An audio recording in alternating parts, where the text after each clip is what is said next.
Hello. हम लोगों ने पिछली वीडियो में कई सारे टॉपिक देखे थे, है ना? तो ये हमारी लास्ट वीडियो है एग्जाम पर्पज से, जिसमें हम लोग साहित्य, जनजाति और शिक्षा के केंद्र प्रमुख देखेंगे।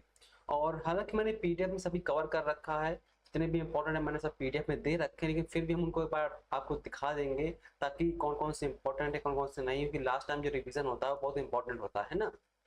तो आते हैं हम लोग टॉपिक पे। तो टॉपिक है हमारे आज के साहित्य, जनजाति एवं शिक्षा केंद्र। तो पहला क्वेश्चन आपके सामने कहता है अति लोकप्रिय धार्मिक पत्रिका कल्याण प्रकाशित होती है कहाँ से? ऑप्शन आपके पास मथुरा है, ऋषिकेश है, गोरखपुर है और वाराणसी है। तो कहाँ से प्रकाशित होती है ये कल्याण जो पत्रिका ही कहाँ से आती है? गोरखपुर से। अगला क्वेश्चन कहता है इनमें से क्या उत्तर प्रदेश में नहीं है? अब देखिए, उत्तर प्रदेश की जो फेमस चीजें हैं वो आपको पता होंगी ही, है ना? पता होनी भी चाहिए। इसके बाद क्या नहीं है? विक्टोरिया मेमोरियल नहीं है। आपको भले 3 ऑप्शन ना आते हो, लेकिन ये ऑप्शन आपको आना चाहिए कि विक्टोरिया मेमोरियल कहां पर है। तो ये कहां पर है? कोलकाता में।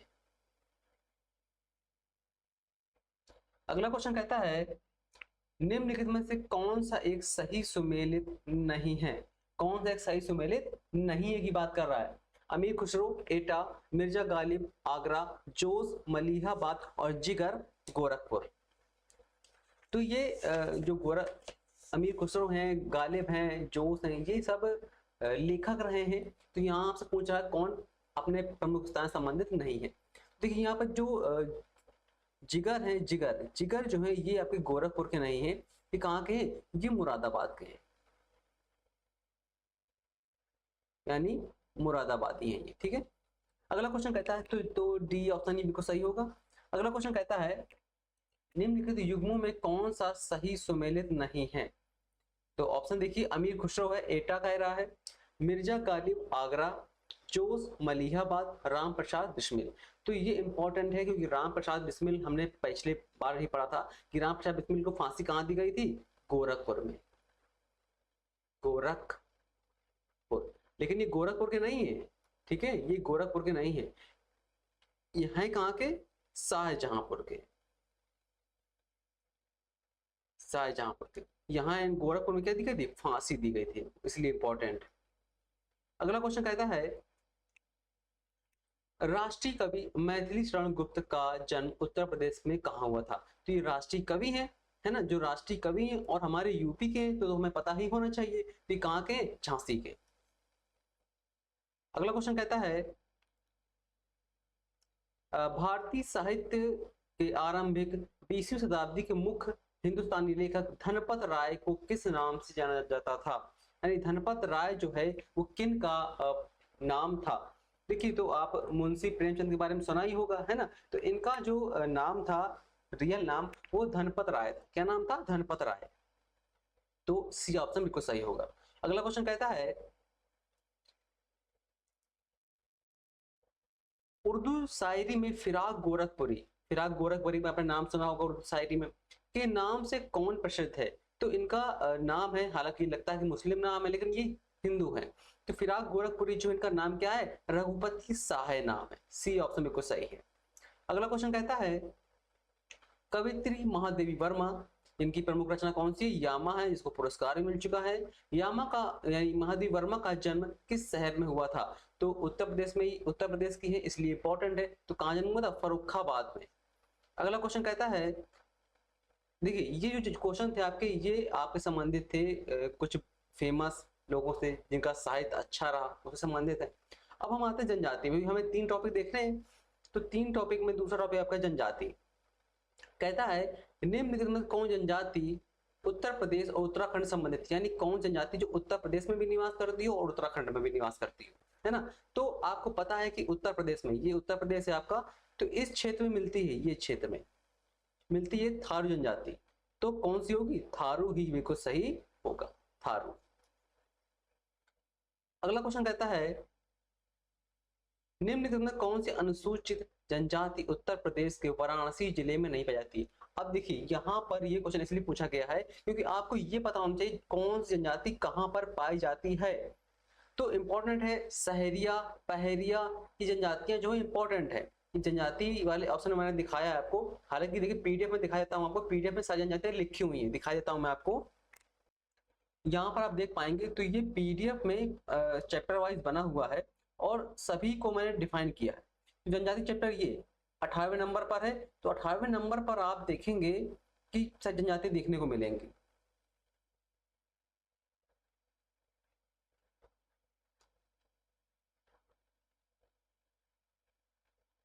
ये पूरी चीजें दी गई हैं, तो इससे अगर आप एक बार देख लेंगे तो याद रहेगा। जैसे जैसे आपकी जनजातियां हैं ये, है ना, कहाँ पर पाई जाती हैं, ये इंपॉर्टेंट है। देखिए जैसे मैंने बताया ना आपको, सहरिया पाई दोनों इंपॉर्टेंट है। तो सहरिया पूछेगा ये कहाँ पर मिलती है, सोनभद्र और मिर्जापुर में।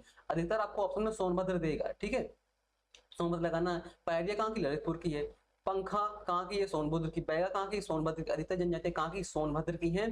इसलिए आपको ये इतना तो पता ही होना चाहिए, ठीक है, बाकी आप थोड़ा पढ़ लीजिएगा।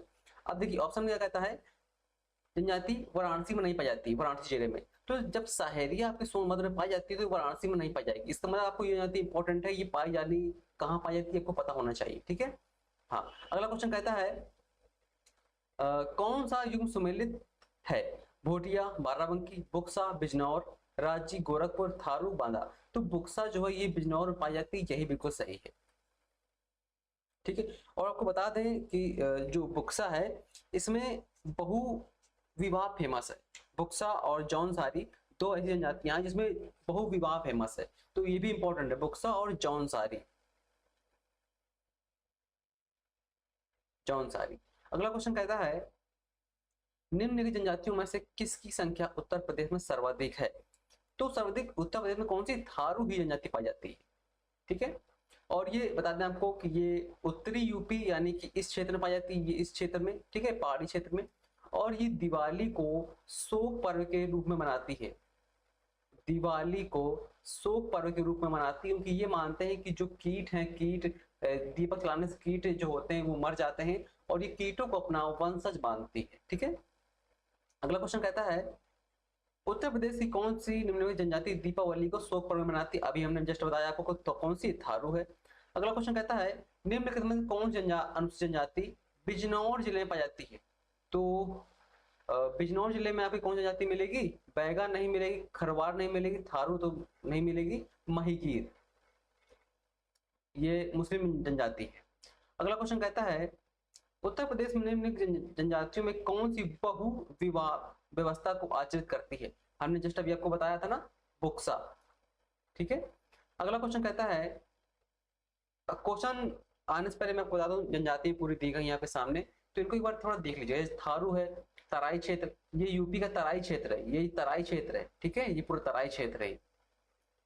अगला जैसे लखीमपुर खीरी है, बहराइच है, महाराजगंज है, बलरामपुर, श्रावस्ती, यहाँ पर थारू जनजाति मिलती है। थारू बहुत इंपॉर्टेंट है क्योंकि थारू यूपी सबसे बड़ी जनजाति है। बुक्सा या बोक्सा कहाँ पर मिलेगी, बिजनौर में। गोंड समुदाय जैसे गोंड है, धुरिया है, नायक है, ओझा है, पठारी, राजकोंडा, ये इस जिले में मिलती है। तो हालांकि ये समूह इंपॉर्टेंट नहीं है, लेकिन जैसे एक जनजाति एक क्षेत्र में पाई जाती है तो वो ज्यादा इंपॉर्टेंट होती है।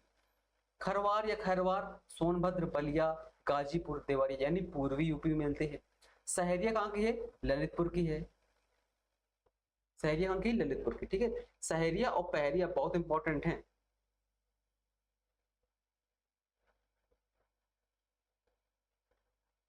इसके बाद कहता है पंखा कहाँ मिलेगी, सोनभद्र मिलेगी। चेरो सोनभद्र, भुनिया भुनिया या सोनभद्र, अधिकतर जनजातियां सोनभद्र में मिलती है, क्योंकि सोनभद्र देखिए यहाँ पर, ये है सोनभद्र, ये है सोनभद्र, और ये पड़ता अधिकतर छत्तीसगढ़ झारखंड वाला एरिया पड़ता है, एमपी वाला पड़ता है, यहाँ अधिकतर जनजातियां ही देखने को मिलती है। अगला क्वेश्चन कहता है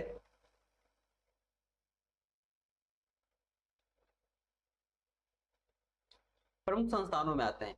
जनजाति को हम अपनी पीडीएफ से एक बार और देख लेते हैं। जैसे देखिए बुक्सा, बहराइच, थारू, लखीमपुर खीरी, श्रावस्ती, वही उत्तरी यूपी वाला। और आपकी इंपॉर्टेंट है सहरिया और पहरिया। पहरिया ललितपुर, सहरिया हमेशा याद रखिएगा सा से सहरिया और सा से सोनभद्र, ठीक है। और सोनभद्र बगल में पड़ता है मिर्जापुर, लेकिन आप सोनभद्र ज्यादा याद रखिएगा, ठीक है। और कुछ जनजातियां आगे दी भी गई हैं जिनके बारे में अच्छे से लिखा गया है, तो ये पढ़ने का टाइम नहीं, ये आप पढ़ लीजिएगा। हालांकि अब हम लोग आते हैं संस्थानों में, आते हैं प्रमुख संस्थान आते हैं। प्रमुख संस्थान में कहता है राजीव गांधी राष्ट्रीय विमान विश्वविद्यालय उत्तर प्रदेश में कहाँ स्थित है। तो ये कहाँ पर है, फुर्सतगंज में है। फुर्सतगंज कहाँ पड़ेगा, ये अमेठी में पड़ेगा। अगला क्वेश्चन कहता है उत्तर प्रदेश में प्रथम विकलांग विश्वविद्यालय स्थापित किया गया, कहाँ पर स्थापित किया गया है, प्रथम विश्वविद्यालय, वो भी विकलांग है, तो ये कहाँ पर है, चित्रकूट में। देखिए चित्रकूट में काफी विकास हो रहा है इस समय पर, है ना, रानीपुरा अभयारण्य भी बन रहा है ना, एयरपोर्ट भी बन रहा है, तो ये सब थोड़ा ध्यान रखिएगा। अभी हाल ही में धनुष का आकृति का कांच का ब्रिज बना हुआ है, तो ये सब पता होना चाहिए आपको। अगला क्वेश्चन कहता है उत्तर प्रदेश में सबसे पुराना विश्वविद्यालय कौन सा है, बनारस हिंदू विश्वविद्यालय, इलाहाबाद विश्वविद्यालय, चौधरी चरण सिंह विश्वविद्यालय, या फिर लखनऊ विश्वविद्यालय। तो उत्तर प्रदेश सबसे पुराना कौन सा है, ये है आपका इलाहाबाद विश्वविद्यालय सबसे पुराना है उत्तर प्रदेश का। अगला क्वेश्चन कहता है सरदार वल्लभ भाई पटेल कृषि विश्वविद्यालय अवस्थित है कहाँ पर, तो ये कृषि विश्वविद्यालय यूपी में लगभग 5 है वर्तमान में, है ना, तो सरदार वल्लभ भाई पटेल वाला पूछा है, कहाँ पर, ये मेरठ में। अगला क्वेश्चन कहता है उत्तर प्रदेश पंडित दीनदयाल उपाध्याय पशु चिकित्सा विज्ञान विश्वविद्यालय एवं गौ अनुसंधान संस्थान कहां पर है, तो ये मेरठ में है। अगला क्वेश्चन कहता है उत्तर प्रदेश में आलू अनुसंधान कहां पर है, तो ये भी कहां पर है, मेरठ में। अगला क्वेश्चन कहता है भारतीय चारागृह एवं चारा अनुसंधान संस्थान कहां पर है, ये भी आपका है झांसी में। अगला क्वेश्चन कहता है उत्तर प्रदेश संपूर्णानंद संस्कृत विश्वविद्यालय कहां पर है, संपूर्णानंद जो है ये आपका कहां पर पड़ेगा, वाराणसी में पड़ेगा। अगला क्वेश्चन कहता है भातखंडे संगीत संस्थान, इसकी स्थापना 1926 में हुई थी, विश्वविद्यालय उत्तर प्रदेश में कहां पर स्थित है, तो भातखंडे कहां पर है, लखनऊ में है, इस संगीत संस्थान है सबसे पहला। अगला क्वेश्चन कहता है जगत गुरु राम भद्राचार्य विकलांग विश्वविद्यालय, तो ये वही है जिसके हमने अभी चर्चा की, प्रथम विकलांग विश्वविद्यालय, तो कहां पर है, चित्रकूट में है। अगला क्वेश्चन कहता है और लास्ट क्वेश्चन नहीं है, ये कुछ प्रमुख संस्थान है, इसके बाद हम थोड़ा चीजें देखेंगे भी। राष्ट्रीय चीनी अनुसंधान कहां पर है, कानपुर में है। भारतीय दाल अनुसंधान कहां पर है, कानपुर में है। गन्ना अनुसंधान कहां पर है, लखनऊ में है। देखिए चीनी कहां पर है, कानपुर। सुगर, ठीक है, इंग्लिश में लिख के आएगा सुगर लिख के जाता है कभी कभी, सुगर कहां पर है, कानपुर, और सुगर केन यानी गन्ना लखनऊ में। सब्जी वाराणसी, पश्चिम अनुसंधान इज्जतनगर बरेली, औषधि अनुसंधान लखनऊ, चर्म अनुसंधान कानपुर। ये कुछ प्रमुख अनुसंधान केंद्र हैं जो कि इंपॉर्टेंट है। अब हम देखते हैं पीडीएफ में, पीडीएफ में क्या क्या इंपॉर्टेंट है आपका, ये पीडीएफ ने आपके पास पहले से डाल रखी है। तो जो नदियां हैं उत्तर प्रदेश की जितनी नदियां हैं ये सब लिखी हुई है, इसमें सब इसमें लिखा हुआ है, पूरा इंपॉर्टेंट डाटा लिखा हुआ है। तो नदियां जो है इंपॉर्टेंट है आपकी, जैसे आपका गंगा है, बेतवा है, राप्ती, चंबल है, 10-12 नदियां ही सिर्फ लिखी हुई हैं, ये 12 की 12 इंपॉर्टेंट नदियां हैं, ठीक है। इसके बाद नदियों के बाद आपका आता है कुछ झीलें हैं आपकी, है ना, जल्दी जल्दी देख लेते हैं। जैसे करेला झील कहाँ पर है, लखनऊ में। नवाबगंज झील उन्नाव में है। इसके बाद आपका सेखा झील कई बार आया, अलीगढ़ में है। बखिरा झील बस्ती जिले में है। गोविंद वल्लभ पंत सागर इसके लिए इंपॉर्टेंट है कि ये सबसे बड़ी कृत्रिम झील है। और भी झीलें दी गई है ना, तो झीलें दी गई, इनको एक बार थोड़ा देख लीजिएगा। इसके बाद प्रमुख शहर कौन, किस शहर किस नदी किनारे बसा हुआ है, जैसे आपका हमीरपुर है, चित्रकूट है, चित्रकूट चर्चा में है तो मंदाकिनी है, लखनऊ, मथुरा, अयोध्या, ये सभी शहर जो है ये पता होना चाहिए वो कौन किस नदी किनारे। हालांकि है तो बहुत सारे, लेकिन कुछ इंपॉर्टेंट लिखे हुए हैं, ठीक है, सिर्फ इंपॉर्टेंट आपको देखना है वर्तमान में। इसके बाद एक डिस्ट्रिक्ट एक उत्पाद वाले जिले हैं ये, जैसे लकड़ी खिलौने कहाँ बनते हैं, वाराणसी में। खेल का सामान कहाँ पर बनता है, मेरठ में। पीतल की मूर्तियां मथुरा में। तो इस प्रकार से जो ये दिए गए हैं ये वन लाइनर में दिए गए हैं ताकि आप जल्दी से रिवीजन कर सको। तो इनको एक बार रिवीजन जरूर कर लियो कि यूपी जो है लगभग आपका 20 नंबर कवर करेगा।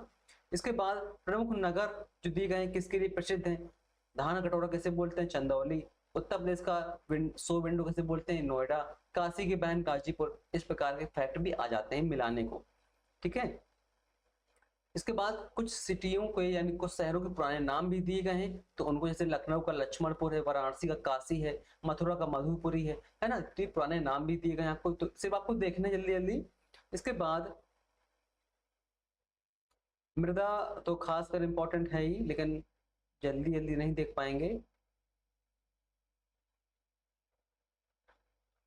कुछ ये आपके जीव पक्षी विहार हैं, जीव विहार हैं, तो ये इतने लगभग 12 जो जीव विहार हैं ये आपको यूपी के देखने हैं। सबसे बड़ा कौन सा हस्तिनापुर छोटा कौन सा है, महावीर वन्यजीवान जो कि ललितपुर में है। और सबसे पुराना कौन सा है, चंद्रप्रभा जो कि चंदौली जिला में है। तो ऐसे कुछ फैक्ट दे देता है। और ये पश्चिम बिहार है, 12-13 लगभग पश्चिम बिहार है। सबसे पहला वाला कौन सा, नवाबगंज। सबसे बड़ा कौन सा, लाख बहादुर। छोटा कौन सा, पटना पश्चिम बिहार जो कि एटा में पड़ता है। पटना नाम से लगता है कि बिहार में पड़ता होगा, लेकिन नहीं। खनिज संसाधन आपको बताए, जो खनिज संसाधन बहुत कुछ मिलता नहीं उत्तर प्रदेश में। सोना जो मिलता है आपका शारदा रामगंगा नदियों के रेत में मिलता है। हीरा बांदा मिर्जापुर में मिलता है। तांबा और यूरेनियम दोनों के लिए ललितपुर ही फेमस है, ठीक है। और बेराइट एंडोसाइट ये सब के लिए सोनभद्र, मिर्जापुर, हमीरपुर, जितना मिट्टी वाला सामान होता है वो इधर इन्हीं क्षेत्रों में मिलता है।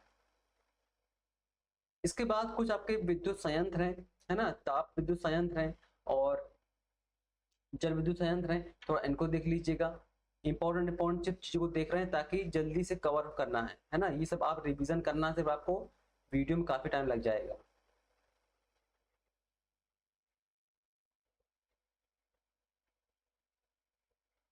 जो हवाई अड्डे हैं पूरे यूपी के, वो आपको देख लेने। भारत में सिर्फ एकमात्र यूपी जहां पर 5 अंतरराष्ट्रीय हवाई अड्डे हैं, ठीक है। ये भी आपको ध्यान रखना है।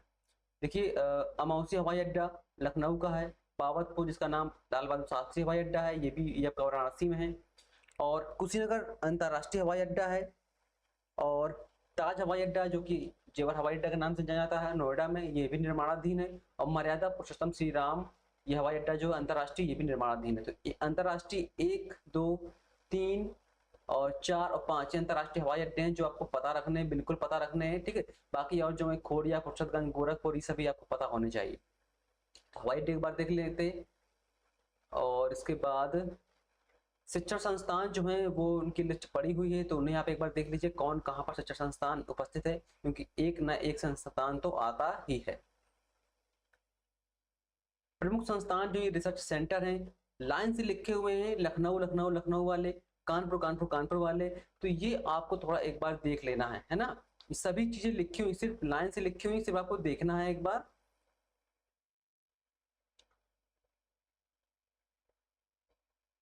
अभी एक चीज और आती है, जैसे कभी कभी दे देता है कि प्लास्टिक सिटी कहाँ पर है, निगडा सिटी कहाँ पर है, ट्रोनिक सिटी कहाँ पर है, साइंस पार्क कहाँ पर बना हुआ है। तो ये इंपॉर्टेंट है, ये चीजें है ना, ये वाली पूरी चीजें। तो ये इनको एक बार देख लीजिएगा। और कला एवं संस्कृति संबंधी भवन जो है वो आपके सिर्फ इतने ही हैं, वो सिर्फ आपको बस इतने ही याद रखने हैं, ठीक है। और कुछ ज्यादा डिटेल नहीं पता करनी इनमें आपको। और कुछ धार्मिक संस्थान जो है यूपी में, मंदिर जो बने हुए पुराने और बड़े, तो ये सभी हैं, इनको देख लीजिएगा। बस इसके बाद आपको कुछ नहीं देखना है, बाकी सब मैंने करवा दिया आपको। और ये पूरे मंदिरों की लिस्ट है, यानी पूरे पर्यटक स्थलों की लिस्ट है यूपी की, ठीक है। बस बाकी आपको कुछ नहीं देखना है, तो इतना आप पीडीएफ देख लीजिएगा। पीडीएफ मैंने पहले डाल रखी, तो इनमें आप कवर कर लीजिएगा। बस बेस्ट ऑफ लक, आपका एग्जाम अच्छा बने और यही उम्मीद करता हूँ। Thank you.